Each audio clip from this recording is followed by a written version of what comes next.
Have you ever considered that we are living in a unique time, that something world-changing is about to happen, and that it might concern you? If so, you're in the right place. Keep listening, and you'll hear thought-provoking views behind the news that point to a new and better future for all. Many people now sense that humanity is not alone. So consider this. If the Christ or the Buddha walked among us today as modern men, would we recognize them? What would they be saying?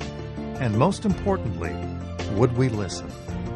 Every Sunday on this program, Share International Radio, we'll examine extraordinary events that are unfolding behind the headline news. This may be the message of hope you've been waiting for. And now, welcome to this week's show.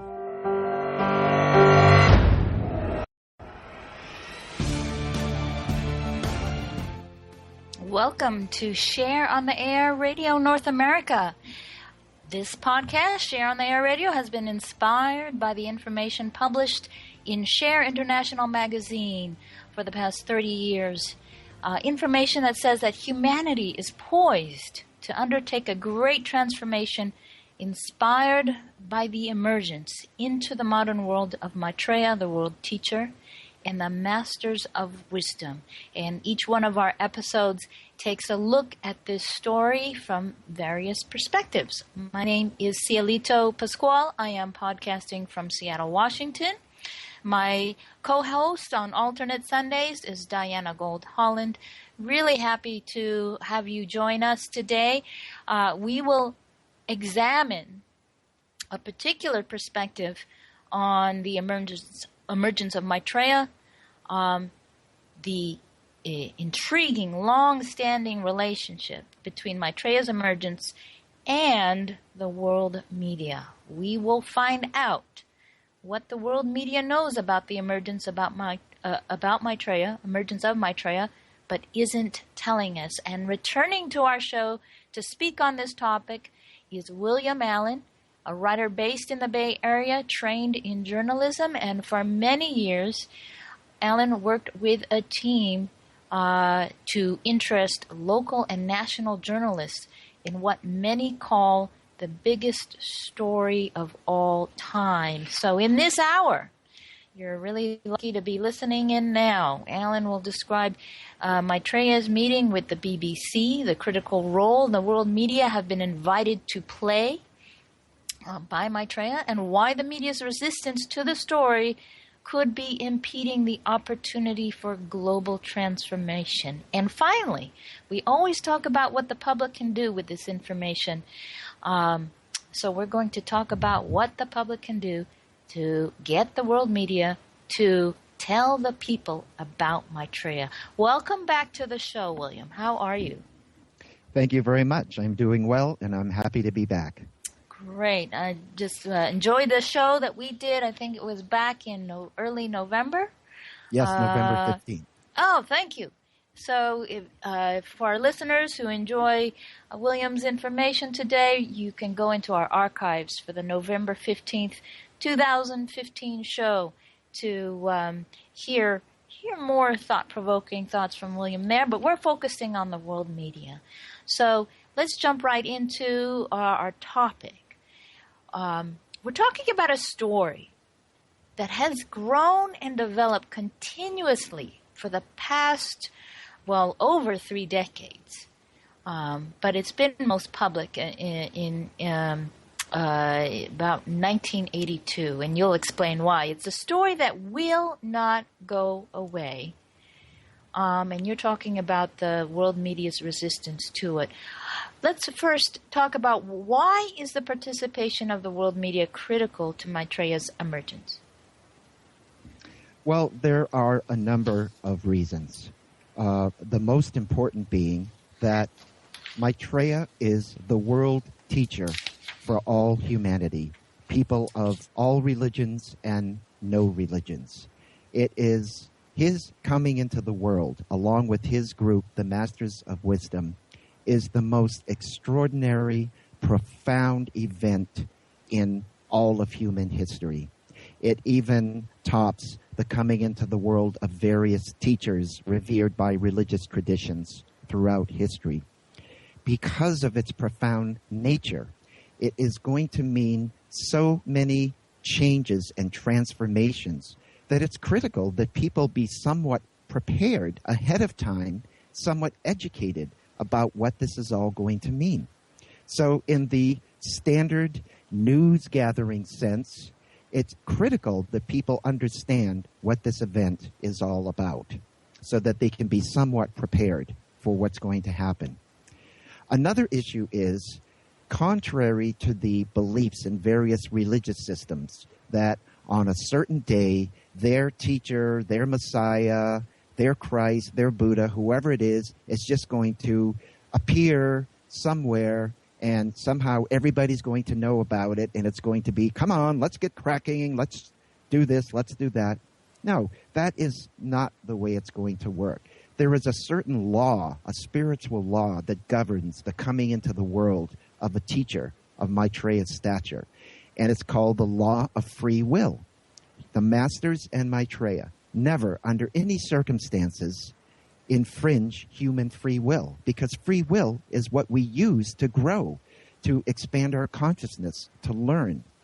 Were he to come into the world and start doing things in a very powerful way, it would be, in his view, an infringement of human free will.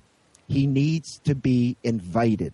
He needs to know that humanity is ready to follow his advice, to respond to his message and his teachings. And so he is waiting for a call from humanity to which he can, under karmic law, respond. And that call will come through humanity's symbolic representative on this planet, the world media. They're sort of like the nervous system of the planet. They're the way we communicate. They're the way we learn about each other. They're the way we find out about the world. They're the way we send information around the world. So in that sense, they can be seen as a sort of symbolic representative of humanity. And it is their job to inform humanity about the true happenings of our time. Isn't that why they're in business? And so in that sense, the call from humanity will come symbolically through an invitation from the media to come forward. And that invitation has not happened yet. Finally, he needs the media because, unlike the great teachers of the past, Buddha, Christ, Muhammad, and some of the other teachers, for the first time in human history, the messenger from God, an avatar, is going to be able to speak to the whole world without intermediaries, without it taking centuries for their message to be disseminated and distorted and misinterpreted. He needs the world's media so that he can teach and advise all of us in real time. And that way, no distortion will ever set in. So it's critical that he be invited because he can't go on the media unless he's invited. So those are typically the main critical reasons why it's so important to this story. And that may surprise a lot of people. We've been talking about this story on every episode. We're over a couple dozen episodes now. And I don't think it would have never occurred to me before knowing this story that the world media is so critical. Oftentimes we think, if this great being is so great, well, why does he need anyone? So this really adds a very intriguing fold to the proceedings. So tell us, first of all, I'm curious to know. Well, I know you personally, and I know you've been involved a long time. Share with our audience how long you have been following this story of the emergence of Maitreya. Well, I have been actively involved more or less since 1982, and working with a group of volunteers in the Bay Area. And for several years in the 80s and in the 90s, I was the sort of informal media contact person. I would write press releases. I would deal with local media, trying to get them interested in interviewing Benjamin Krem, who is the principal spokesperson and has been for this message for many years.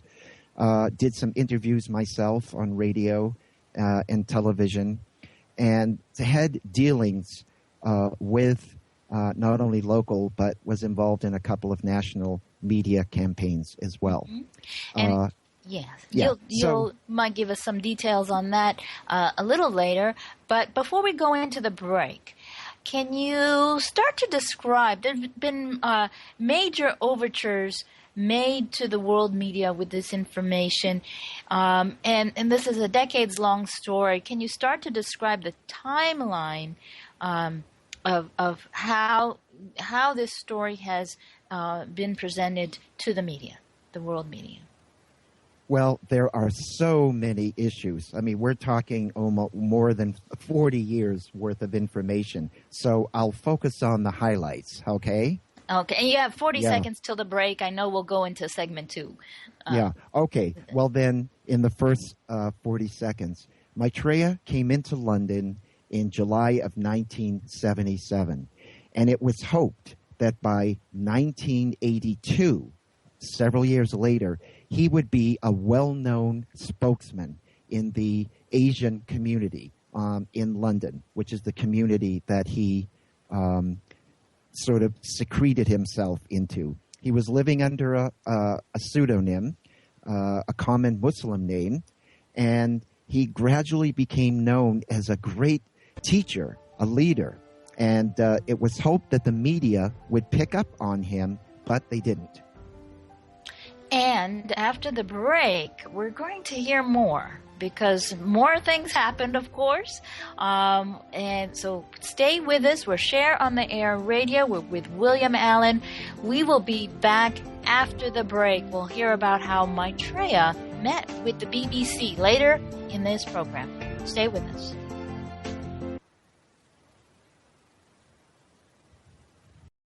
The cutting edge of conscious radio. OMTimes Radio. IOM FM.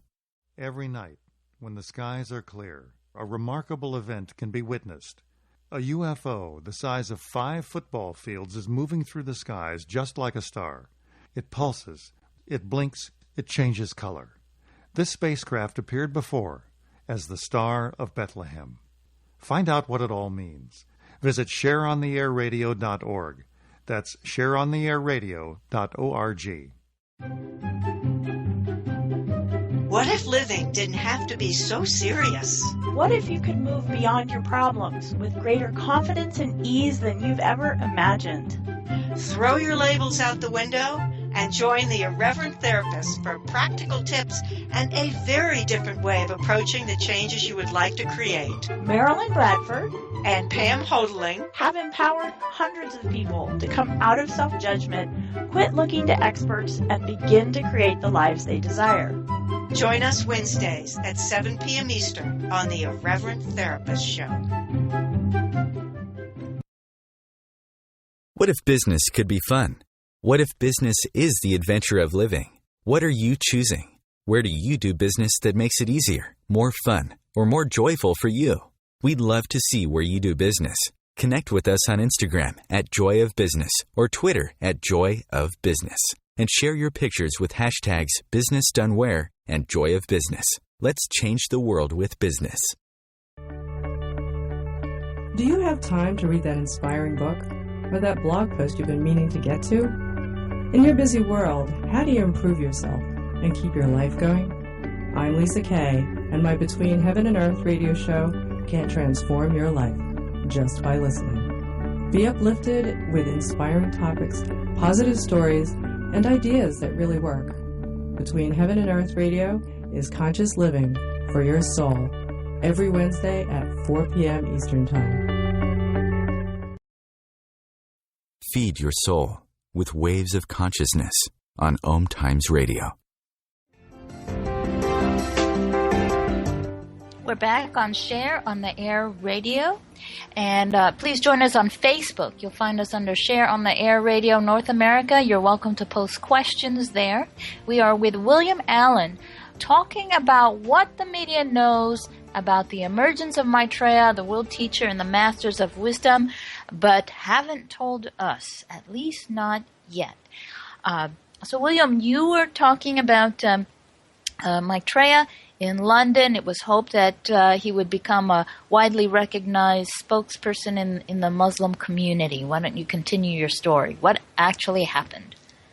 Well, he was recognized as a community leader and great, extraordinary man in the Hindu-Muslim community. But it did not draw the attention of the major British press. I mean, you know, for the most part, I'm not an expert on the British press, but I know enough to know they don't pay much attention, just like the press over here, to the immigrant community unless there are problems or explosions or riots. Do you know what I'm saying? Mm-hmm, mm-hmm. Right. So by 1982, it was hoped that he would have a much more media exposure. That didn't happen. So in April of 1982, Benjamin Creme and people he worked with in London organized a major worldwide publicity campaign that involved placing full-page newspaper ads in 18 major newspapers around the world in 11 different languages, announcing the Christ is now here, and then talking about the various priorities and concerns of Maitreya and how people could recognize a man who was talking about justice and sharing and freedom for all peoples. I know in this country it was in the Los Angeles Times and in the New York Times, Le Monde in France, El País in Spain, a couple of big newspapers in, I think it was The Guardian, and one other, maybe the Telegraph. When I was living in New York City, I don't know, like 15, 18, 20 years later, people still remembered that full-page ad. So some of our listeners may have seen that ad in the paper. That's right. And the ads were for two reasons. One, to alert the public to this entire phenomenon, but also to alert the media. Media people read other media. And, of course, the New York Times and the LA Times are two of the big sort of legacy media in the U.S. And so it was also to alert the media. So I really thought there would be some sort of a real flood of media interest after that. And I understood from people involved with placing the ads and everything, that it was pretty lukewarm. I mean, wouldn't you think, holy mackerel, somebody spent a lot of money to get this message out there in major newspapers. Gee, I wonder what this is all about. Maybe I'll make a couple of phone calls and look into this. That really didn't happen. And so in May of 1982, there was a major press conference held in Los Angeles at which Mr. Creme would announce for the first time where Maitreya was living. He, up until that time, during all his lectures and in his first book, he only said Maitreya was in a modern city, in a modern country, one we're all aware of, and that was it, and that we should look for a man emerging out of a certain community. So, in order to chivvy up the process, there was a major news conference arranged in Los Angeles. There were some 90 journalists there from the major networks, ABC, CBS, NBC, CNN, BBC, the major newspapers, the Times, the New York Times, British press, Time, Newsweek, as well as smaller papers. All of them were there, and Mr. Creme gave a talk about a little background on the story, and then he announced where Maitreya was living. In London, in the Asian community, in the East End of London, he said, if the media were to just go through the motions of sort of like a symbolic search, assign some reporters who had clout to go into the community and make a little token effort, Maitreya would come forward to them. And nothing happened. Absolutely not one of the major media who had reporters present at that press conference assigned somebody. This isn't sounding good. He is in the BBC's backyard. As a matter of fact, the BBC covered that press conference, and right at the moment Mr. Krem announced where Maitreya was, the BBC went live by satellite and slotted that announcement into a little show they had running about Ben Krem and his work. So there it was. He's in London. He's in this community. He's right there. He's in your backyard. And so they did nothing. I recall hearing from Mr. Krem that a reporter who was at the news conference, an American reporter, called up Mr. Krem and said, you know, I talked with the BBC and I said, this is a fantastic story. And they said, we know it is. So I said to them, well, what are you doing about it? And they said, nothing.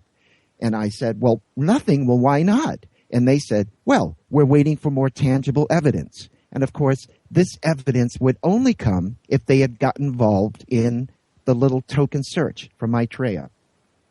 And that's the way, essentially, things have stood for an awful long time. What year was that? Press That was conference? That was 1982. Oh, 1982. Yeah. Okay. In 1982, in spring of 1982.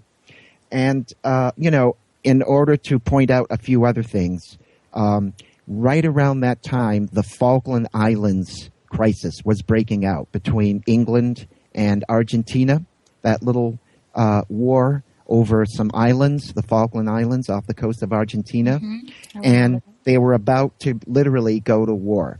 And come on, we all know how the major media operate.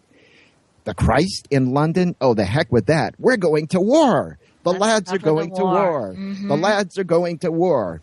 So that pretty much dominated the news coverage after this story was released. And we are literally still waiting for a major network or cable show to assign a reporter with clout to meet with Maitreya. He would come forward if that were to happen at a sufficient enough level of credibility. Meanwhile, plenty of other things have happened. Can I interject here? Because some of our audience know this story very well. Some of our audience maybe heard about it some years ago, and they're tuning in now. And certainly, Mr. Benjamin Krem, the chief editor of Share International, which inspired this podcast, as I said earlier, he has been on countless interviews, and all over here in the U.S. and all over the world, I'm sure, in the past 30 years. And I know I've heard interviews where people would say, the interviewer would say, oh, well, I'm happy to have Maitreya on my show. But it doesn't quite, why, tell me if that would work. He has been invited multiple times to come on various people's talk shows. But you have to remember, that would be a talk show in one market, in one country, in one little particular part of the planet. Do you know what I'm saying? What we are really talking about is a group of journalists assigned from different well-known, well-regarded, highly respected media to invite to meet Maitreya, so that then they can turn around and tell their bosses, their networks, their channels, whatever it is, yes, we've met him. This is true. The story as we have heard about it, he's wonderful. And then the reels would start turning to set up a press conference. The plan is for there to be a press conference where Maitreya would meet representatives of world media and speak to them, talk to them, do something very potent to convince them that he has the spiritual stature we were talking about. And so that is a critical component of this entire thing. So clearly, yes. Yeah, clearly there are, now we're talking 1982, clearly there may be people still alive who are still with us, who attended that press conference, professional journalists, highly placed media people. Hopefully they were much younger then, and they're still here with us. Some have retired, but there are people out there with information. And maybe even possibly there are people in our audience listening now who are less than 6 degrees of separation from people who have access to this information and heard Benjamin Crumb speak in 1982. That's a possibility, right? That there are those out there who know this and maybe not taking action. Oh, that's absolutely true.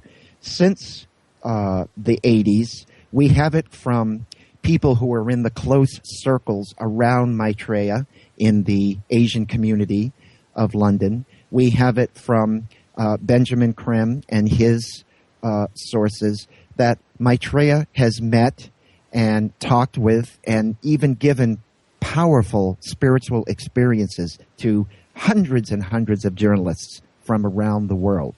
Hundreds? Yes, hundreds. And some of them are well-known journalists who would be recognized in their various country or in their medium. And some are just people who are standard reporters, newspaper, television, radio, whatever it is. And some of them have been asked to hold back just for the time being because their job will really be to educate their colleagues when this story starts to unfold. But all the rest have free rein to do whatever they can do to make this story public. And for the most part, they've done nothing or very little, or those who have tried have been thwarted. And before our break, we have just a number of seconds. What's the impact of just sitting on this story? The impact for whom? For us, for those of us receiving, the public. Yeah, well, I think that's something we'll have to talk about when we can really flow into it because it's tremendous. Wonderful. We will continue with more thought-provoking information from William Allen about the resistance of the world media to report on the emergence of Maitreya, the world teacher. Stay with us after the break. Bringing a more conscious lifestyle to your world. OMTimes Radio. IOM FM. Are you on a spiritual path and want a quick reference guide? Look no further. The booklet Ageless Wisdom Teaching introduces key spiritual concepts, including reincarnation, meditation, and initiation. Download the book free online. Visit shareontheairradio.org for details. That's shareontheairradio.org. shareontheairradio.org. Hey ladies, do you want to have that good hair day feeling all the time? Gentlemen, would you want your special someone to have that glow, letting you know she's feeling completely satisfied? This feeling and that glow can be yours by embracing your sexual power. So join me, Rachel Kenley, award-winning romance author, on the O-Spot. The O-Spot will guide you to that peak with guest interviews, book discussions, and conversations on the thrills of sexual empowerment. Put the zing back in your life. Come up and see me sometime on the O-Spot, live on Hump Day at 10 p.m. Eastern.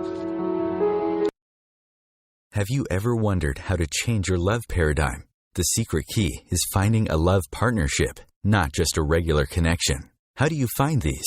Through conscious relationships. Ascending Hearts Dating is a dating site for people like you that believes in second chances and a different type of spiritual connection. Try Ascending Hearts for free today at ascendinghearts.com and change your love paradigm. Ascending Hearts, the premier dating community for the spiritually awake. Are you ready to shift your energy, consciousness, and limiting beliefs? Join me, Shefali Burns, every Monday at 5 p.m. Eastern on Shifting with Shefali here on OMTimes Radio. Shift the blocks, limitations, and negative energies that have kept you from experiencing a life filled with joy, peace, love, abundance, and happiness. Are you ready to shift with Shefali? Are you ready to shine your brilliance? Bringing a more conscious lifestyle to your world. OMTimes Radio. IOM FM.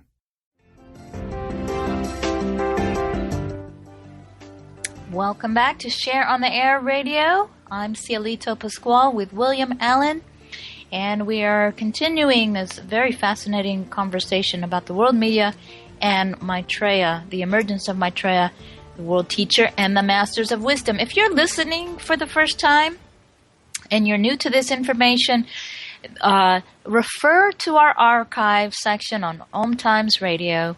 Our first two episodes in October 2015.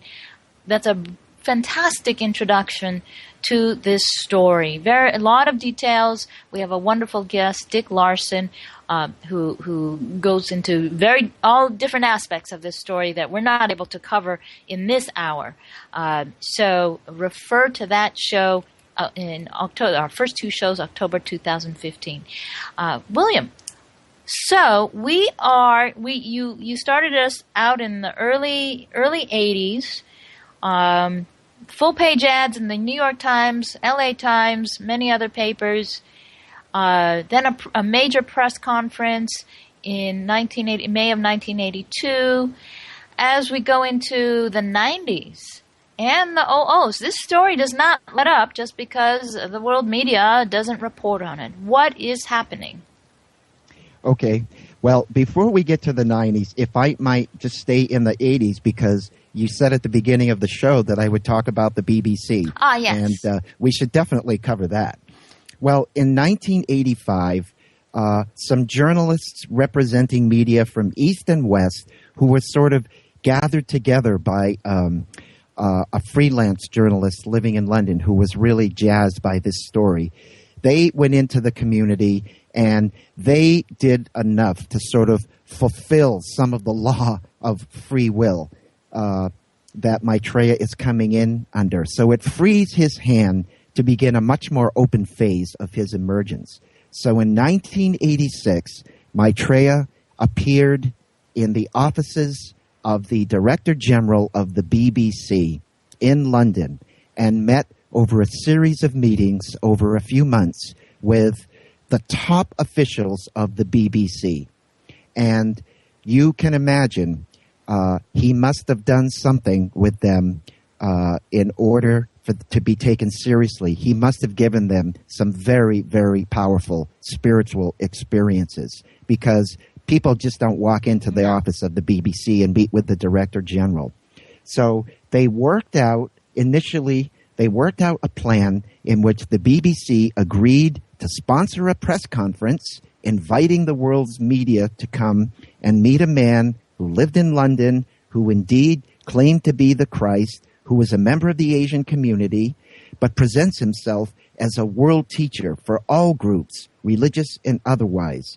He wishes to meet with members of the world media from all lands and sort of present his credentials. And then if he's invited to do so, he would welcome an opportunity to address all of humanity through the linked TV networks in a way that would convince the world of his true status.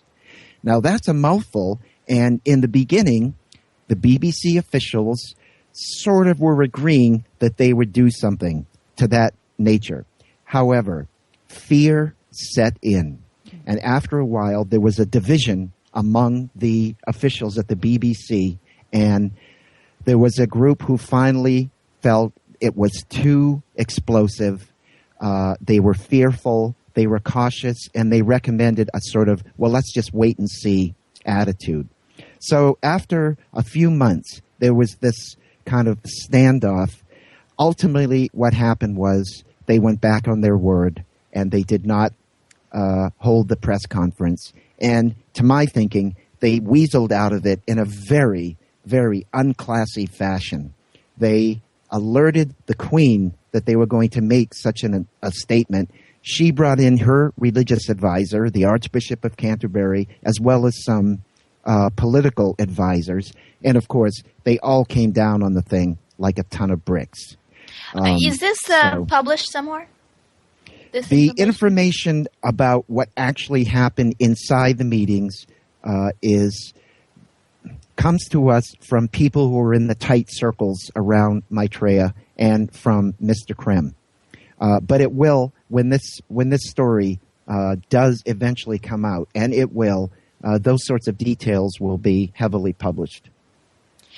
And so, okay, so now we're in the 90s. Riveting. I'm just like, wow. 30 years later, where are all those people, including? Well, as an interesting sidelight, the Director General of the BBC was forced to resign several months after that series of meetings with Maitreya. Now, was there a connection? I suspect that there was, because you have to remember 1986, that's the height of Thatcherism in England, and Reaganism over here. So it was the sort of the counter-revolution of the right wing. And many people in government were critical of the BBC for taking a liberal attitude when the government was so conservative. And this may have been the last straw. And so the Director General was forced out not too long after these meetings took place. Well, plenty of high drama, even in this modern age, with the, emergence of the Christ, Buddha, Krishna, it's not so easy. There are vested interests. I mean, let's talk about nuts and bolts media here. The media, for the most part, in the Western world are controlled by the wealthy corporations and the 1%ers who are whose power and privilege basically controls many societies. Those vested interests certainly don't want to see a leader come forth who has the capacity to inspire billions of people around the world to rise up and transform the current political, economic, and social systems. It's as simple as that. So this is a fearful story on many, many levels to people in the media. For the reporters, they're afraid of losing credibility and losing their jobs. For the editors, there's that, plus fear of a huge backlash from fundamentalist religious groups. I'm sure that scares them. But then when you get to the top levels of ownership of the media, we're talking about people who are part and parcel of the establishment, and they don't want to see the status quo overthrown. So they are doing their best to ignore this story and essentially create a news blackout around it. It's as simple as that. And it's a story that won't go away, apparently, because much more happens. Can we go into the 90s now? Well, in the 90s, what was going on was Maitreya had given a whole series of forecasts in the late 80s and early 90s about various, ranging from political and economic developments around the world, even to natural disasters, as a result of his knowledge of certain spiritual laws that govern our lives. Some of these political and economic forecasts started working out in the 90s. And this was published in Share International magazine. They were published in Share International magazine. They were sent out as major press releases month after month after month for 3 years.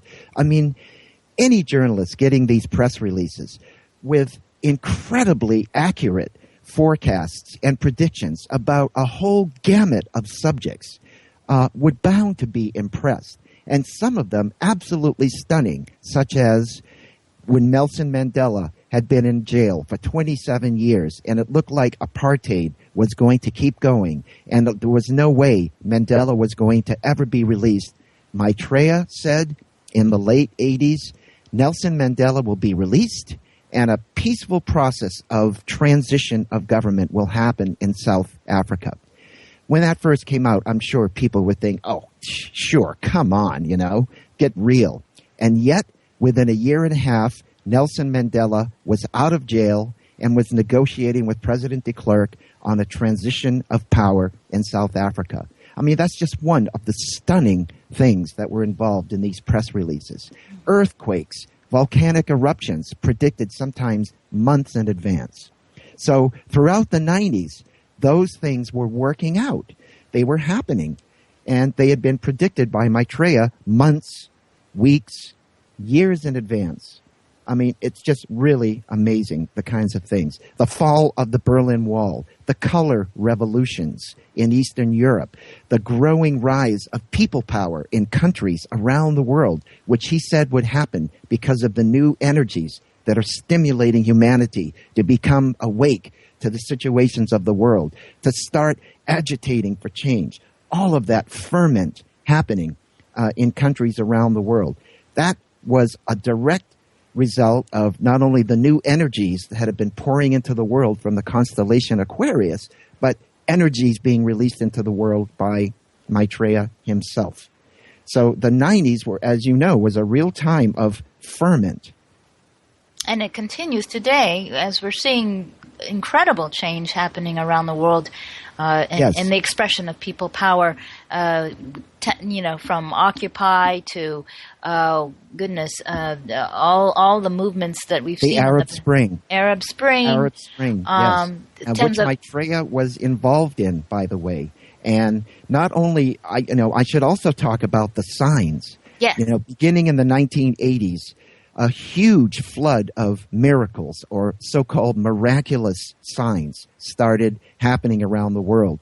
Miraculous crosses of light appearing in people's windows around the world.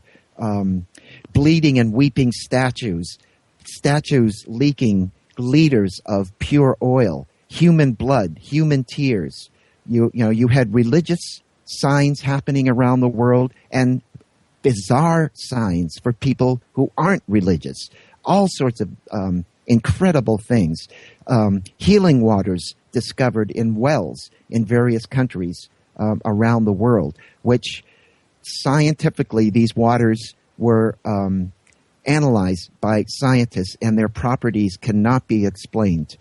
Maitreya is creating these wells of incredibly charged healing waters as he goes around the world meeting with various groups.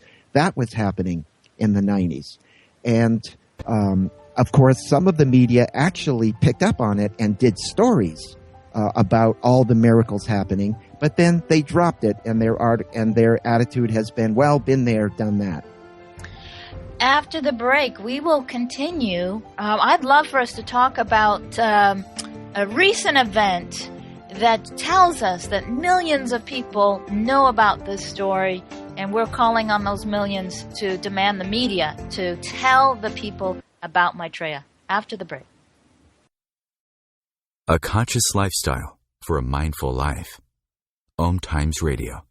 IOM-FM. The Awakening of Humanity by Benjamin Creme is a concise, prophetic book about momentous changes soon to occur. It focuses on an unprecedented event, the emergence into full public life of Maitreya, the world teacher. Download the book free online. Visit shareontheairradio.org. That's shareontheairradio.org. shareontheairradio.org. Have you bought into the idea that you have to work hard for your money, that business is hard? I will share some dynamic access consciousness tools to get you out of your own way so you can create a business that actually succeeds. Join me, Simone Millisers, on The Joy of Business at 4 p.m. Mondays Eastern. OMTimes Magazine is one of the leading online content providers of positivity, wellness, and personal empowerment. A philanthropic organization, their net proceeds are funneled to support worldwide charity initiatives via Humanity Healing International. Through their commitment to creating community and providing conscious content, they aspire to uplift humanity on a global scale. OMTimes, co-creating a more conscious lifestyle. Hi, this is Sylvia Henderson, intuitive life coach and energy healer. Are you ready to elevate and rise way above your normal? Be sure to listen to my show, Intuitive Transformations, on OMTimes Radio, Sunday evenings at 9 p.m. Eastern. Get the inspiration you need to transform your life. Your conscious connection to a more mindful world. OMTimes Radio. IOM-FM. We're back on Share on the Air Radio, and we are in our final segment with William Allen. Let's jump right back into it, William, and talk about, tell me, we had talked earlier, obviously, with all these efforts in the past decades, many people have been exposed to this story. What are the numbers? Well, we estimate and have been informed by various sources that probably about 30 million people around the world are aware of this story. And our information is about a third of them absolutely believe that it is true. About a third are hopeful. They would love for it to be true, but are still somewhat, they're 50-50, so they're sitting on the fence. And, of course, a large number, it so conflicts with their religious beliefs and practices that, they absolutely don't believe it at all. So that's roughly what we're talking about.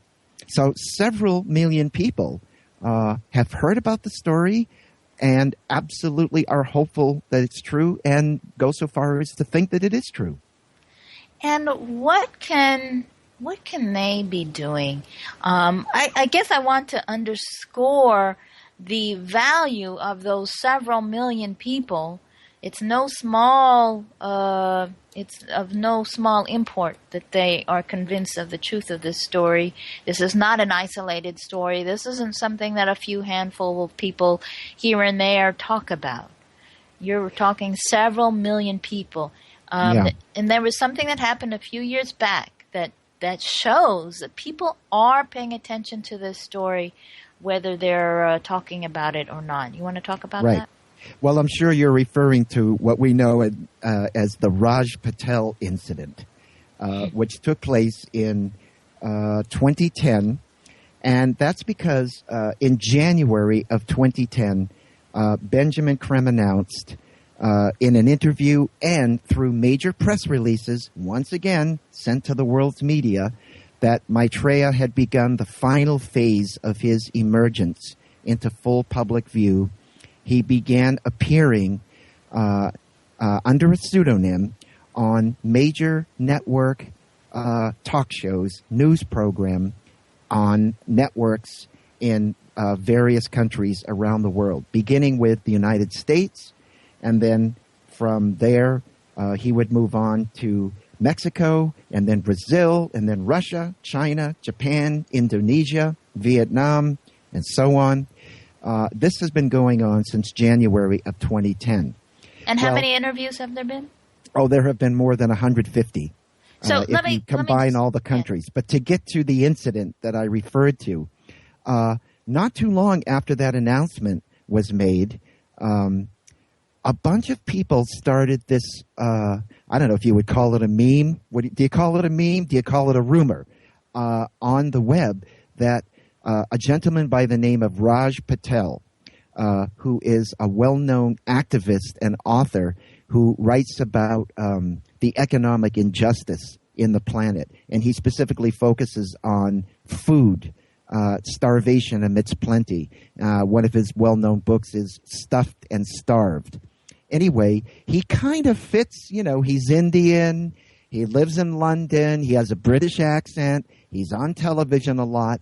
So this rumor began on the web that he was Maitreya, and it just went totally viral. And it got so intense that the poor guy literally had to change his email and write some online editorials saying, no, I'm not Maitreya, and published a column in the Guardian newspaper.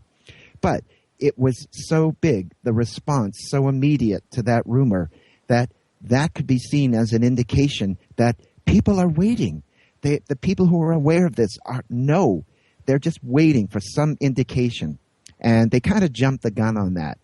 So let's get back to happening And I will right mention, now. that was covered in the New York Times, that incident of incorrect identification, just wrong information was covered in the New York Times.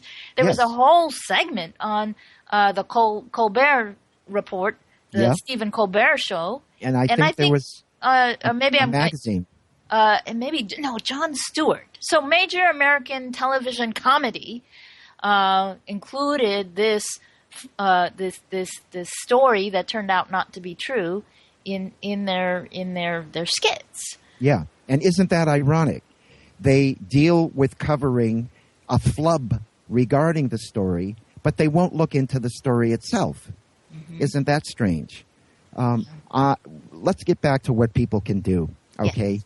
If millions of people are aware of this, then it's up to them to make a noise. It's up to them to talk about it. It's up to them to demand that the media tell the people about Maitreya. I mean, right now, there are between 3,000 and 4,000 people on the planet actively involved in publicizing this story. That's just a drop in the bucket. And yet, of the huge numbers of people who believe that it's true, well, what are you doing? Maitreya himself, Mr. Krim himself, one of the masters of wisdom who writes articles in Share International magazine, all have said for years and years and years, the most important thing that people could be doing right now is to talk about this so that it helps contribute to the climate of hope and expectancy and leads toward an invitation for Maitreya. And the media, I can say it right now, the media, barring some sort of an world emergency in which Maitreya will come forward, and there are a couple that could happen, a world stock exchange crash or some sort of a hot war that's very dangerous breaking out somewhere. Barring that, I believe the only way the media will finally look into this story is if people demand it of them. It has to be done because it makes them too nervous. They just don't want to put energy into it. It upsets the status quo, so they would rather just leave it alone and not give it any kind of energy and just ignore it for as long as they can possibly ignore it. However, a demand from the people, phone calls, letters, emails, walk with signs in front of the New York Times, tell the people about Maitreya, whatever. People have to get involved. Social media, and you can talk about that because I'm not an expert on social media. Well, if people go involved. Yes, absolutely get involved. And I know if there's several million people out there, then there's at least one person listening to this podcast who can do something. Not just one. I'm sure there's a dozen. For sure. And, I've been around newsrooms. I mean, I was trained as a journalist, and I know that there's a kind of mathematical formula in a newsroom. When they get one letter from a reader or a viewer or a listener, they know that represents 10 people who really are concerned about the issue and just didn't quite get around to writing, So one letter, 10 people. They get 2 letters, and then the mathematics go up a little bit. Oh, it means even more. If they get 10 letters on a certain subject, they know there are hundreds and hundreds, maybe thousands of people to whom this issue is of concern. So just knowing that formula alone hopefully would inspire people to just hold them to account. Tell them to get involved and tell us what they know. And these days, what is included in media coverage is the coverage of what happens on Twitter. So on our Twitter page at Share on the Air, we have started a hashtag. Hashtag Tell the People About Maitreya. So we've already got our tweets up there addressing at CNN, at BBC. And if you're a Twitter person, you want to take action right away, that's probably the simplest thing you can do. We'll try to get a hashtag flurry going and see if that takes us anywhere. And I wonder if even if the media just cover the fact of hashtag tell the people about Maitreya, I mean, that's something more than nothing that they've been doing for decades. It's something more than nothing. I mean, it is a step, but remember, this is a very critical time. There has never been a time like this in the whole history of the planet. We are at a crossroads, and the choice that humanity makes right now will determine whether we go on and prosper and flourish and rebuild our civilization into something simpler and saner, where joy is present everywhere, and brotherhood and peace and no poverty and no war, or whether we continue on the same path and ultimately destroy ourselves. And Maitreya is eager to come before the people and to clearly enunciate that choice and inspire people to know that they don't have to be afraid of change. They don't have to be afraid of the future if we just implement some of the wonderful, wise advice that we're going to get from this incredible group of divine representatives of God who will be working and living openly among us. And William, that's what we need.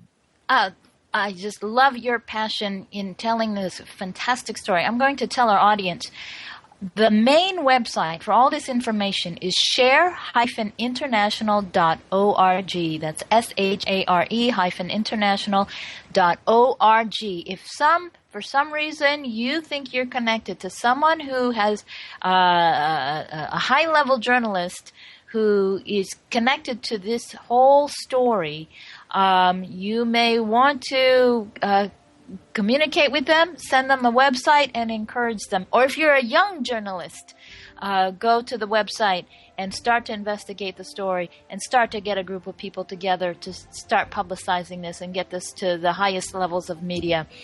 William Allen, thank you for taking the time with us. Really appreciate what you shared, and look forward to having you back again. Well, thank you very much. It's been my pleasure.